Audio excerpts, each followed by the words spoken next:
نبی اکرم صلی اللہ علیہ وسلم کی بارگاہ میں ایک صحابی حاضر ہوئے اور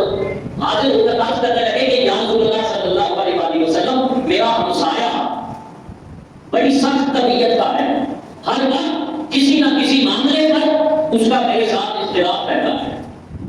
ہمارے یہاں ایسے ہی ہوتا ہے، ہمسایوں کے ساتھ اختلاف ہو جانا، محلے داروں کے ساتھ اختلاف ہو جانا، یہ اس کو ہم معمولی چیز سمجھتے ہیں۔ تو حضور صلی اللہ علیہ وسلم نے فرمایا کہ اچھا تو ایسا کر کہ اپنے گھر سے سارا سامان نکال اور نکال کر گھر کے باہر رکھ دے، اور کوئی بھی تجھ سے پوچھے تو تو کہنا کہ اس نے مجھے بہت تنگ کیا ہوا ہے، میں یہاں سے جا رہا ہوں۔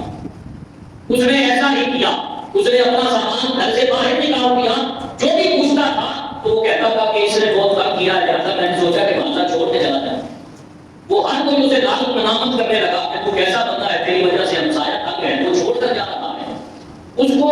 محلے داروں نے اتنی لعنت ملامت کی کہ وہ حضور کی بارگاہ میں چل کر آ گیا اور کہا کہ یا رسول اللہ صلی اللہ علیہ وسلم، میں اس کو تنگ نہیں کرتا، آپ اسے کہیے کہ وہ واپس سامان اپنے گھر میں رکھ لے، مجھے ہر کوئی لعنت ملامت کر رہا ہے۔ تو حضور صلی اللہ علیہ وسلم نے فرمایا تجھے لوگوں کی لعنت کی فکر ہے؟ فرمایا ان لوگوں سے پہلے اللہ اور اس کے فرشتے تجھ پر لعنت کر چکے، اللہ اور اللہ کے فرشتے تجھ پر لعنت کر چکے ہیں، لہذا لوگوں کی فکر بعد میں کرے، پہلے اس کی فکر کرے جو مالک غم یزل ہے۔ ہم یہ سمجھتے ہیں کہ فلانا چودھری ہے، فلانا راجا ہے، فلانا یہ ہے وہ ہے، بلکہ جانوروں کے بارے میں بھی ہم سوچتے ہیں کہ یہ گائے ہے، یہ بلی ہے، یہ بکری ہے،